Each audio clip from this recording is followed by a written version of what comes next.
28 milliards 731 millions de francs CFA, c'est la somme que l'Allemagne vient de mettre à la disposition du Mali.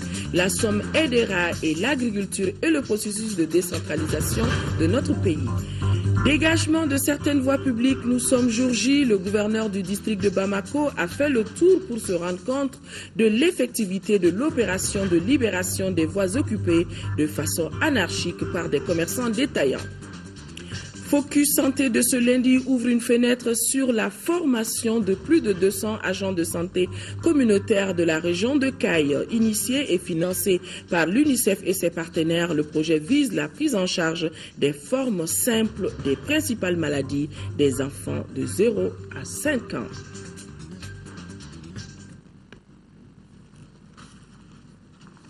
Mesdames et messieurs, bonsoir et bienvenue dans ce journal. Journal que nous ouvrons par les activités du président de la République. Le président de la République a reçu cet après-midi en audience le nouvel ambassadeur de l'État de Palestine dans notre pays, Abdelkarim Eouaïd, est porteur de messages du président palestinien. Abdelkarim Eouaïd, à sa sortie d'audience, est au micro de Agali Agissa. Pendant ce message, je transmets à son Excellence le Président tous les nouveaux de négociations qu'il prend parti en Palestine entre nous et les Israéliens, et aussi par rapport à la situation à Jérusalem et les essais israéliens d'avoir l'autorité sur le mosquée de l'Aqsa pour le partager après entre les musulmans et les juifs. Je trouvais aussi tout le soutien à notre peuple palestinien et à notre président Mahmoud Abbas. On attend de Mali, on a reçu toujours un soutien très fort dans tous les domaines. Le Mali, c'est un des pays qui est le premier de reconnaître l'État de Palestine en 1988. On a beaucoup de liens d'amitié, de fraternité avec le Mali. Notre président Yasser Arafat, il a visité le Mali à peu près 15 fois. Notre président Mahmoud Abbas, il a visité en 2008 et Inch'Allah, il va le visiter à la deuxième partie de cette année, Inch'Allah. On a avoir tout le support qu'on a besoin soit de leaders de peuple malien, son Excellence le Président, soit de gouvernement, soit de peuple malien. Ils sont toujours là pour la Palestine, c'est leur cause comme c'était notre cause. Des parlementaires danois sont en séjour dans notre pays. Ils sont allés à la rencontre de leurs collègues du Mali. C'était cet après-midi dans la salle Awa Keita de l'Assemblée nationale. Au centre des échanges, la crise sociopolitique, la décentralisation, la promotion du genre et la protection de l'environnement. Les parlementaires danois ont été surtout intéressés d'en savoir davantage sur l'évolution du dossier du Code de la famille. Madame Mette Gerkov, qui est la présidente de la Commission des Affaires étrangères du Parlement danois, est au micro de Fatoumata Akoni. On a discuté avec les députés de nombreux sujets, y compris la crise dont vient de sortir le Mali. On a discuté l'amitié entre le Mali et le Danemark, qui a une longue durée. On a discuté les questions de genre, comment on peut mieux impliquer les femmes dans le processus et la vie politique. Et aussi, dans ce cadre, on a discuté la décentralisation. Les questions de genre sont très importantes au Danemark. On a, comme vous le savez peut-être, un Premier ministre qui est féminin. C'est une femme. Nous sont de la conviction que la démocratie, ça veut dire que les hommes et les femmes ont les mêmes opportunités, ont les mêmes droits. Et nous travaillons beaucoup pour ce sujet. Sous cette égide, on a discuté la nouvelle cote de la famille au Mali. Et nous espérons que cette cote de la famille peut conduire à une participation augmentée des femmes dans la vie civile et la vie politique. Nous avons soutenu soutenu l'implication des femmes dans la vie civile et politique ici au Mali, ainsi que c'est une chose très importante. Je vous le disais dans les titres, la République fédérale d'Allemagne vient d'accorder au Mali un appui financier de plus de 28 milliards de francs CFA. La somme servira au financement de projets dans le secteur de l'agriculture et d'appuyer le processus de la décentralisation. Mamadou Bagayogo au compte rendu. Cet appui financier sous forme de dons répond aux engagements pris à Bruxelles en 2013. Après avoir priorisé le secteur de l'agriculture et le processus de décentralisation, la République fédérale d'Allemagne met près de 28 milliards 731 millions de francs CFA à la disposition du Mali. D'après nos évaluations des travaux de l'Allemagne et du soutien de l'Allemagne dans ces domaines, des besoins alimentaires de 500 000 personnes se trouvent réfléchis.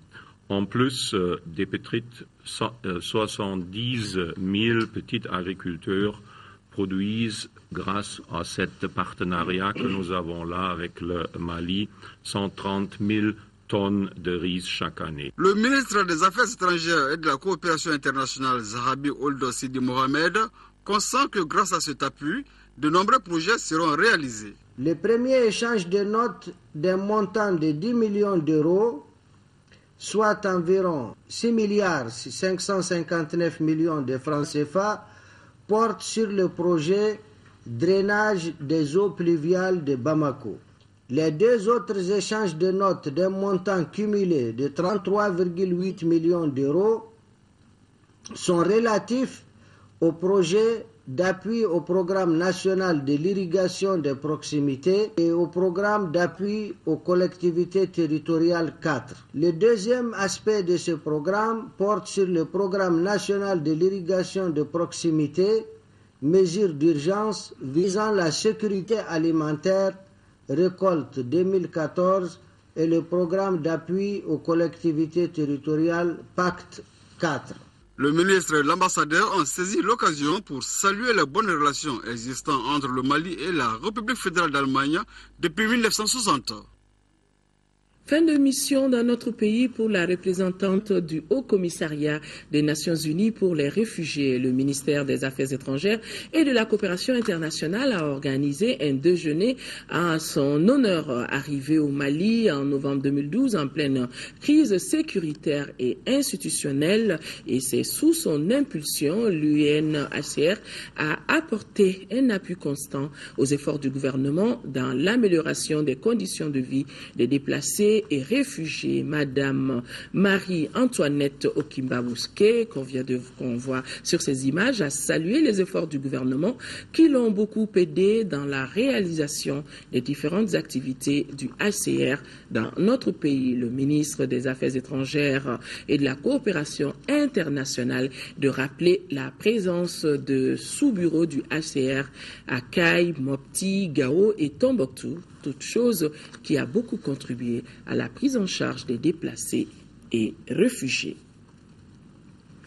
Les priorités du gouvernement pour la période 2013-2018 sont au centre de concertation nationale, concertation qui a été ouverte ce matin ici à Bamako. L'initiative du ministère de l'économie et des finances vise à informer les acteurs nationaux et régionaux sur le contenu des principaux documents de politique de développement. La finalité est d'obtenir l'adhésion et la participation de l'ensemble des acteurs pour la mise en œuvre du programme gouvernemental. Compte rendu signé Bourama Traoré. Pour la période 2013-2018, le gouvernement du Mali mettra en œuvre certaines actions prioritaires, au nombre desquelles la lutte contre la corruption et la délinquance financière, la pauvreté et la promotion de la bonne gouvernance, des priorités parmi tant d'autres. En cette période, la priorité est à la stabilisation du pays, à la relance économique. Ça, ce sont nos priorités clés pour lesquelles il faut quand même bâtir une stratégie et avoir les moyens de financer cette stratégie. Et c'est pour ça que c'est important qu'avec nos partenaires au développement, on puisse se retrouver dans ce forum-là, échanger, s'accorder sur ce qui a marché, ce qui a moins marché, qui nous a valu ce que nous avons vu et comment faire en sorte que nous évoluions en plus grande synergie. Autour des priorités du gouvernement se concertent les responsables des services centraux, les représentants des gouvernorats, des conseils régionaux de la société civile, des partenaires techniques et financiers. L'objectif fondamental est de permettre aux différents acteurs de mieux s'approprier les politiques, les stratégies et les programmes de développement du gouvernement. L'organisation de ces journées arrive à point nommé et permettra de fédérer toutes les énergies autour de la mise en œuvre harmonieuse de la stratégie et des plans d'action adoptés par les autorités maliennes à l'horizon 2018. 3 documents essentiels sont sur la table de discussion. Il s'agit en l'occurrence du programme d'action du gouvernement, du programme de développement accéléré des régions du Nord et du plan pour la relance durable du Mali. La rencontre de 3 jours doit aboutir à des conclusions afin de donner plus de visibilité aux actions des pouvoirs publics. Les consultations nationales sur la refondation de la Commission nationale des droits de l'homme dans notre pays a débuté ce matin. Cette activité de 2 jours est organisée par la Commission nationale des droits de l'homme en collaboration avec la MINUSMA et le ministère de la Justice. Rachel Tessougué. À travers cet atelier, le gouvernement malien veut doter la Commission nationale des droits de l'homme d'un mandat de promotion et de protection des droits de l'homme. L'institution a besoin de ressources humaines qualifiées, de moyens financiers qui lui permettront de remplir efficacement son rôle. Nous avons organisé cet atelier pour que nous puissions relire la loi créant la Commission nationale des droits de l'homme en vue de la rendre conforme au principe de Paris, qui est la référence à la matière. Parce que la Commission nationale des droits de l'homme du Mali n'est pas conforme au principe de Paris. Le ministre de la Justice reste convaincu que la Commission nationale des droits de l'homme sera un instrument efficace de promotion de la justice, de la démocratie et d'harmonisation de la société. Quand nous parlons de droits de l'homme, on devrait exiger qu'on le vive et exiger qu'on le vive au quotidien. On devrait exiger qu'on le protège et exiger qu'on le protège au quotidien. Nous le ferons pour ceux d'entre nous qui aujourd'hui vivent le malheur de l'exil et des déplacements internes. Les principes de Paris sont les lignes directrices garantes de la légitimité des institutions nationales de promotion des droits de l'homme en Afrique francophone. Ces principes sont entre autres l'indépendance de l'institution à l'égard des structures étatiques, le pluralisme dans la composition des membres. Autre titre phare de ce journal, après l'épuisement du délai de déguerpissement des voies occupées par les commerçants détaillants, l'opération a commencé aujourd'hui à travers la ville de Bamako. Et c'est ainsi que le gouverneur du district de Bamako, accompagné par les maires des différentes communes, est allé voir l'évolution des travaux avec notre reporter Isaac Thune. C'est sous un soleil de plomb que le gouverneur du district, accompagné par les maires des différentes communes, est venu constater si la décision prise pour libérer les emprises publiques a été respectée. Adi Traoré s'est dit pour cette première journée de travail. Aujourd'hui, beaucoup a été fait. Et vous voyez quel nettoyage on a opéré par ici.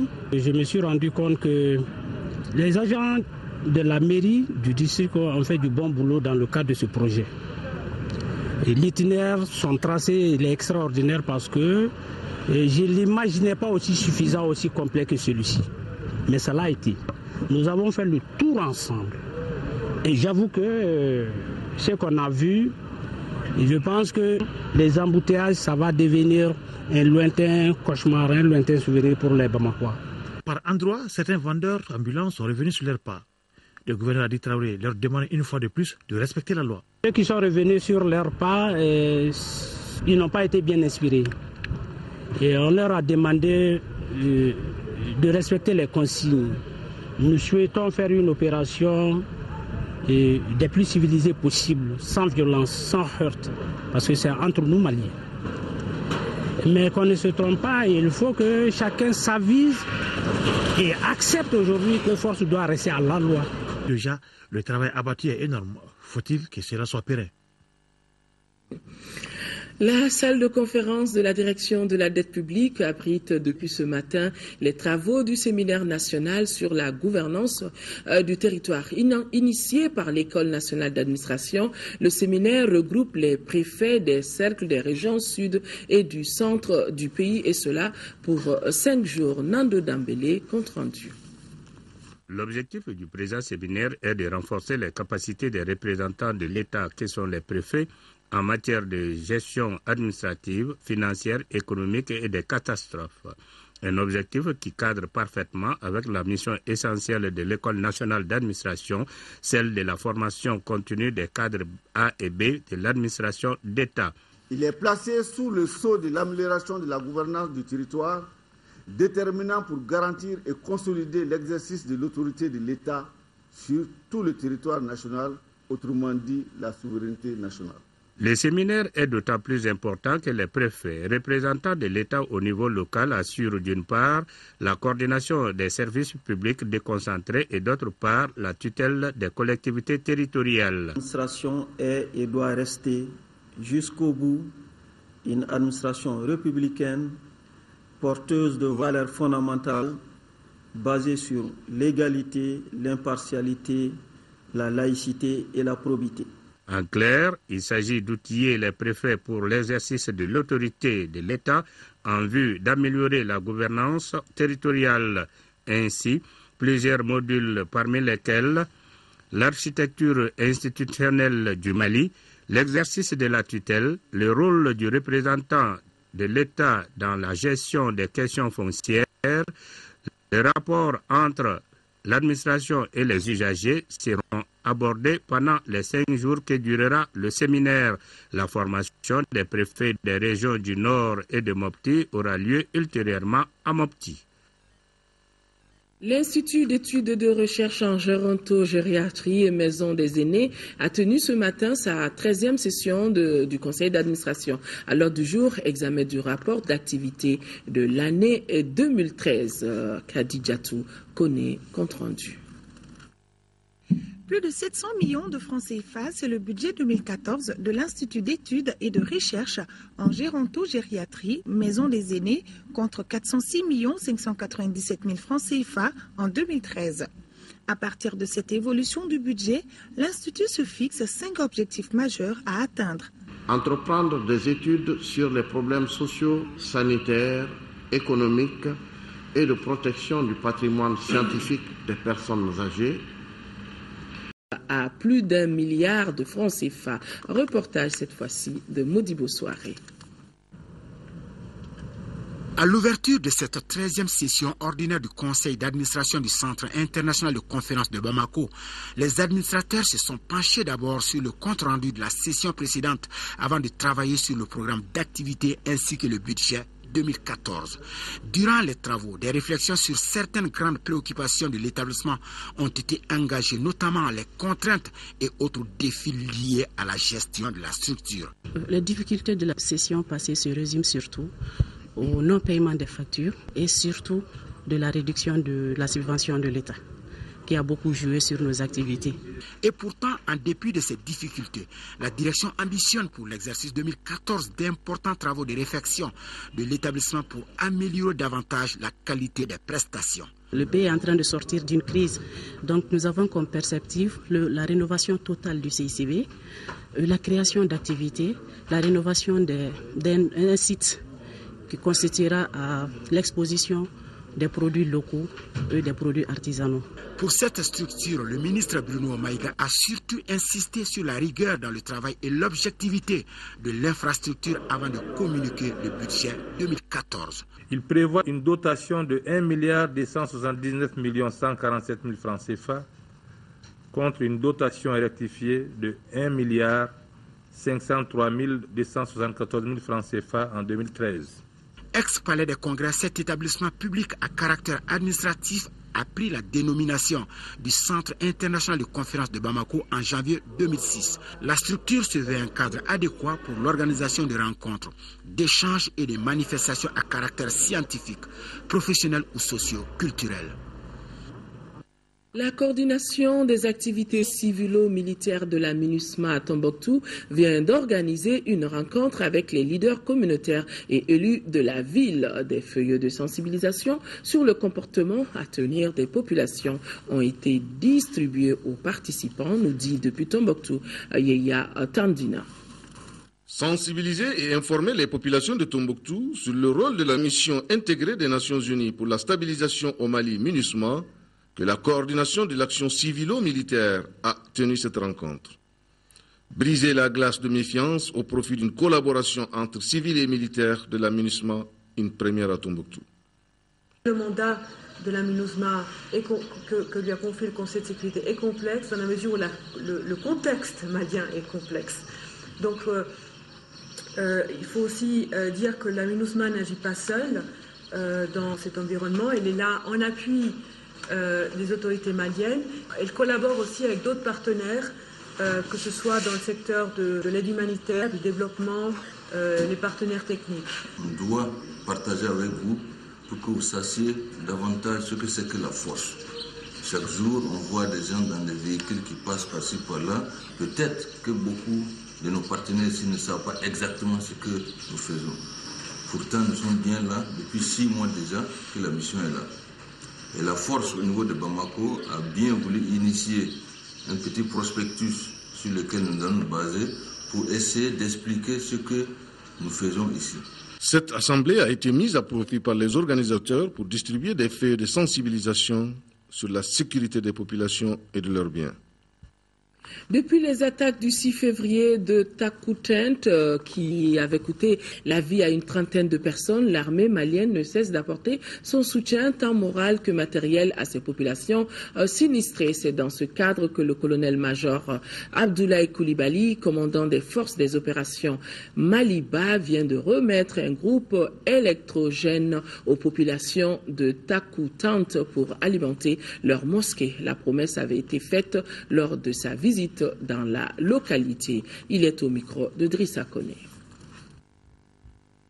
Tamkoutat, les gens avaient exprimé un besoin de groupe électrogène pour la mosquée, besoin de plaques solaires pour le château d'eau, et besoin de GSM pour le réseau de communication. Aujourd'hui, les forces armées de sécurité ont pu réaliser à travers l'état-major général des armées sur l'île ACM, un groupe électrogène.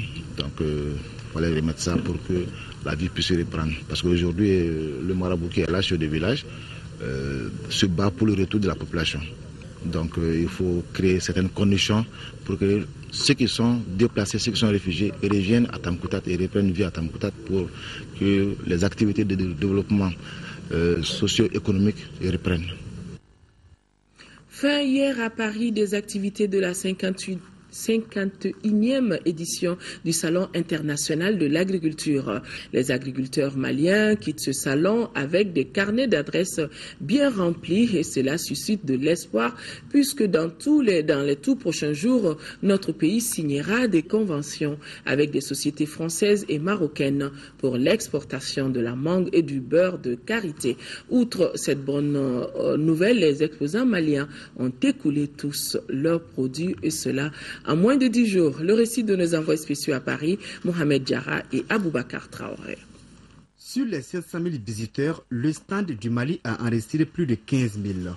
Une bonne moisson selon les exposants et leurs encadreurs. Les exposants ont écoulé presque tous leurs produits et la demande dépassait l'offre. Nous nous réjouissons de la participation du Mali. Nous avons eu quelques contacts. Nous allons les approfondir. On a en cours des contrats qu'on doit signer. À peu près 200 tonnes de maïs rouge qu'on doit signer un contrat pour une société française qui veut chercher du maïs rouge. On a en cours 200 000 tonnes de mangue pour les Marocains, que le contrat est en cours, qu'on doit signer ça. Et 150 000 tonnes de l'huile de beurre. Cette année, les organisateurs du SIA ont mis en avant la haute technologie au service de l'agriculture.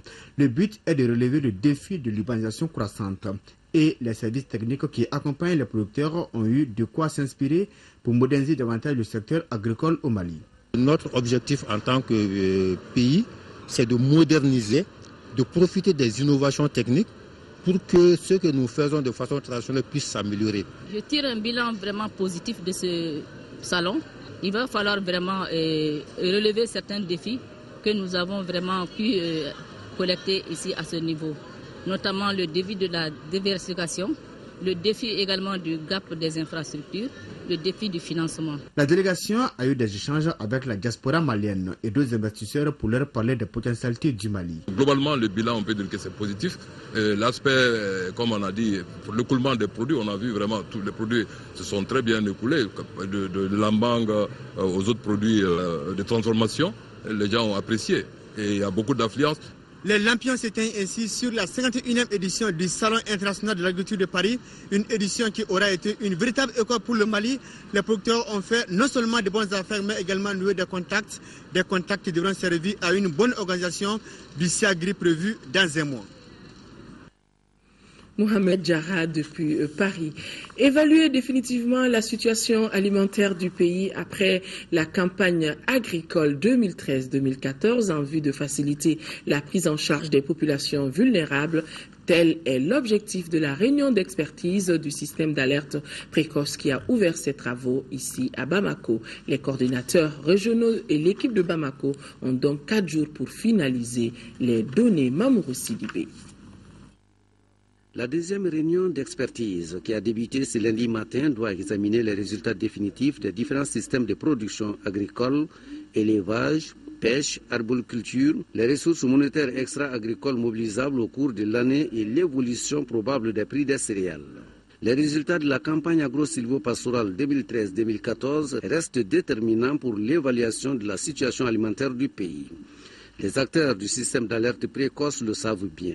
C'est pourquoi, avant cette réunion d'expertise, ils ont sillonné le pays pour réévaluer et actualiser les données. Cette année, la pluviométrie s'est installée tardivement sur l'ensemble du pays. Elle s'est mal distribuée dans le temps et dans l'espace, avec toutefois une fin de saison assez pluvieuse. À l'instar de la pluviométrie, la crue a connu également un démarrage tardif. Cependant, les niveaux d'eau atteints étaient jugés globalement satisfaisants pour inonder les plaines arides de submersion et les zones de fraises pour la reproduction de poissons. Pour la situation pastorale, la biomasse végétale était globalement inférieure à la normale, avec un déficit plus marqué dans les zones de l'interfleuve de Ségou, Massina dans la zone de Ségou, le nord de Douanza à Mopti, le sud-ouest du Fagibé à Gundam et le Hausa dans la région de Gao. Certains partenaires poursuivront leurs activités de soutien à certaines actions identifiées. C'est aussi le lieu d'attirer votre attention au nom de la solidarité internationale sur les moments difficiles que traverse le peuple malien et sur l'ampleur des besoins de mobilisation des ressources, tant de l'ensemble des partenaires techniques que des partenaires étatiques. Les données issues des discussions des 4 jours contribueront à cibler les populations vulnérables du pays et proposer des réponses appropriées pour la prise en charge de leurs besoins. Plus de 60 000 tonnes de riz marchand ont été proposées par les producteurs de 3 zones de l'Office du Niger aux opérateurs économiques des régions de Ségou, Kayes et du district de Bamako. C'était lors de la 20e édition de la mini-bourse de Nyono, organisée par l'ONG Amassa Afrique Verte et l'Union des coopératives Djeka Ferré. Reportage Amaguéré Ogobara Dolo. La présente mini-bourse 20e du genre à Nyono met en relation les acteurs céréaliers des zones déficitaires et celles excédentaires afin d'assurer un meilleur approvisionnement des secteurs ruraux et centres urbains déficitaires. Il me plaît ici de signaler que les pouvoirs publics accordent la plus grande importance à toutes les actions qui vont dans le sens des échanges céréaliers et l'amélioration de la sécurité alimentaire. Organisée par l'Association malienne pour la sécurité et la souveraineté alimentaire Amassa Afrique Verte et l'Union des coopératives Djeka Ferré, les organisations paysannes de 3 zones de production de l'Office du Niger ont proposé à la vente près de 64 000 tonnes de riz contre une première demande d'achat d'environ 20 000 tonnes. Nous demandons à l'ensemble des structures et acteurs qui soient impliqués dans la filière riz aujourd'hui qui se mobilisent à s'approprier de l'outil des bourses au niveau du Mali, parce que la promotion de la production nationale y va pour la sécurité alimentaire et pour que le paysan puisse avoir une certaine autonomie socio-économique venant de son labeur. Et c'est à cela que nous lançons l'appel à l'ensemble des acteurs qui peuvent aujourd'hui donner un élan à cette bourse. Nous avons des gros acheteurs qui attendaient un peu la bourse. Ici, les transactions se sont effectuées sur la base de 280 francs kilogramme. Un premier contrat de 400 tonnes est tombé, tandis que les transactions suivent leur cours. Les autorités de Nyono ont visité l'exposition du riz et produits agroalimentaires transformés. Cérémonie d'inauguration du jardin des femmes de Djelibani. Djelibani, c'est dans la commune rurale de Sibi. Le projet a été réalisé grâce au concours financier de 2 partenaires espagnols, Casa de Mali et l'université, en collaboration avec l'association pour le développement de Djelibani. L'événement a eu lieu en présence des autorités et des notabilités. Compte rendu, Lamine Keita. Avec ce projet, les femmes de Djelibani disposent désormais d'un jardin aménagé avec une clôture, un château d'eau et des bornes fontaines pour la distribution gratuite de l'eau. Grâce à ce projet, les femmes de Djelibani pourront mener des activités génératrices de revenus permettant de réduire la pauvreté. Casa de Mali, ça fait un pourparler, en tout c'est 5 ans que nous sommes à Djelibani. Nous nous sommes intéressés pour faire un projet global d'autosuffisance durable. L'appui des partenaires espagnols nous soulage énormément, tant le problème d'eau est crucial dans notre localité, a fait savoir le secrétaire général de l'Association pour le développement de Djelibani. Ce jardin est un élément très important dans le développement du village de Djelibani. D'abord, nous avons pensé que quand on améliore les conditions de vie des femmes, nous jouons sur plusieurs leviers en même temps. Premièrement, dans le milieu rural, nous savons tous que les femmes sont dans des difficultés de sources de revenus. Ce jardin va venir donc combler ces vides-là. Ensuite, une fois que les conditions de vie des femmes s'améliorent économiquement, c'est la santé des enfants qui s'améliore, c'est l'éducation des enfants qui s'améliore. L'association Casa de Mali, qui entend poursuivre ses activités de bienfaisance, a déjà réalisé plusieurs projets à Djelibani. Le soufisme, voie de la réconciliation et de la paix, le sujet était au centre des débats d'une conférence tenue le week-end dernier ici à Bamako. Organisée par l'association Faidatul Tidjania, la rencontre a réuni plusieurs responsables de cette confession, nous dit Sokona Kamisoko. Ils sont sortis massivement, les adeptes de la Tarika Tidjania, pour prendre part à cette conférence de débat sur le thème « Le soufisme, voie de la réconciliation et de la paix ». Organisée par l'association Faidatul Tidjania, la conférence avait pour but de contribuer au développement de la Tarika Tidjania au Mali. Depuis quelque temps, on a été visé vraiment par les islamistes. Avec beaucoup de méchanceté contre l'islam. Beaucoup de méchanceté commencent à rentrer dans l'islam. Donc on a décidé vraiment, au lieu de rester dans les zawiyas, dans les mosquées fermées, il est temps maintenant de sortir, passer les messages pour que les gens comprennent vraiment qu'est-ce qui est la tariqa, qu'est-ce qui est l'islam. La compréhension des règles de l'islam, voire des principes de la tariqa tidjane, nécessite une formation continue dont l'ossature repose sur une bonne organisation. Et c'est ce qui a justifié la création de cette association que nous avons appelée Faidatul Tidjane. Les principes édictés par la Tidjania ne sont nullement incompatibles avec les valeurs humaines de paix et de solidarité. L'éducation religieuse, dépourvue de tout extrémisme, devient dès lors un impératif que prône la Tarika Tidjane. Premier du genre, cette conférence marque le lancement des activités de la dite association. Créée il y a cela une année, elle a pour but non seulement de promouvoir l'enseignement tidjanien, mais aussi de contribuer au développement de la Tarika Tidjania au Mali. Travailler, prenez de la peine, c'est la vie des enfants, donc l'avenir de la nation qui est en jeu. Ainsi pourrait-on schématiser le conseil prodigué aux 270 agents de santé communautaire installés dans la région de Kaé et pour prendre en charge les formes simples des principales maladies des enfants de 0 à 5 ans. L'UNICEF et ses partenaires ont récemment primé les 5 premiers dans le district sanitaire de Djema avant de rendre visite aux premiers responsables de ce centre.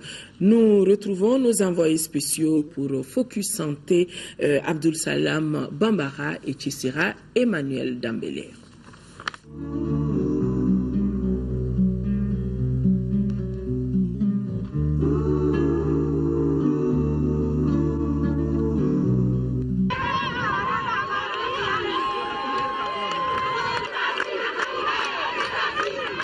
L'agent de santé communautaire de Toudouboli à 73 km de Djema est accueilli en héros. Il vient de remporter le premier prix du meilleur agent de santé communautaire décerné par l'UNICEF et ses partenaires dans le district sanitaire de Djema.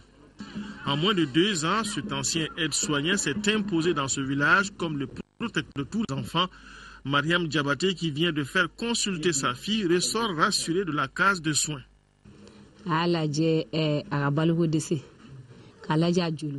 Il a vérifié si l'enfant est malnutri. Il a fait le test du paludisme qui a été négatif. L'enfant n'est pas malnutri, mais il a une diarrhée et une infection respiratoire. Il nous a donné les médicaments appropriés. Depuis qu'il est là, nous sommes satisfaits de son travail. Auparavant, en cas de palu ou de rhume chez l'enfant, nous allions consulter à Bema à plus de 30 km. Aujourd'hui, nous ne faisons plus ces trajets avec nos enfants. Il est d'un très grand apport pour nous, maman. Cette satisfaction est sur toutes les lèvres, à commencer par celle du chef de village. Et pour la présidente des femmes, Sogomori Keita est tout ce qu'il faut pour le village de Toudouboli.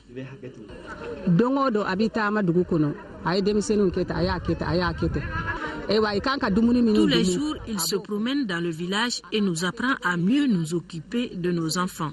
Il nous enseigne ce que l'enfant doit manger.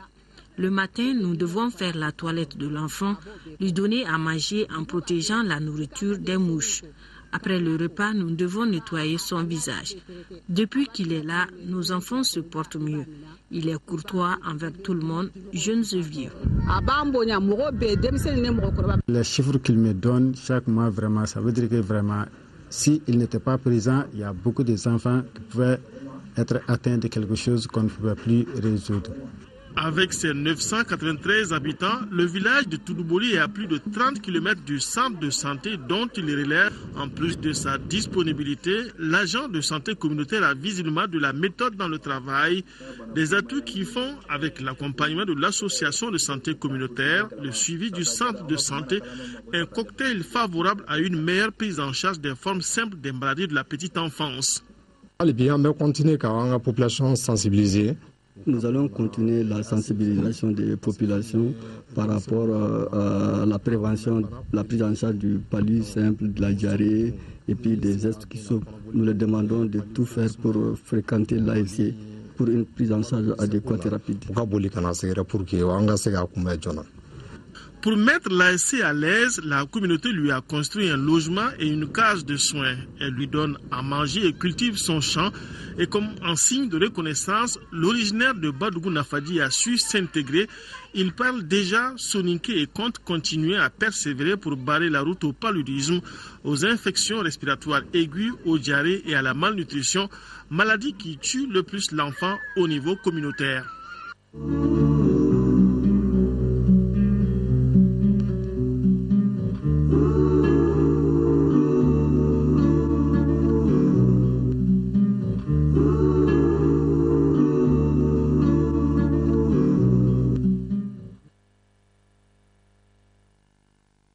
Ce communiqué, avant de refermer définitivement ce journal, ce communiqué du ministère délégué chargé des affaires religieuses du culte, la communauté musulmane du Mali a appris avec une profonde tristesse le décès du patriarche et grand érudit Amadouba, dit Amadou Foundou, hier dimanche 2 mars à l'âge de 94 ans à Kolokani.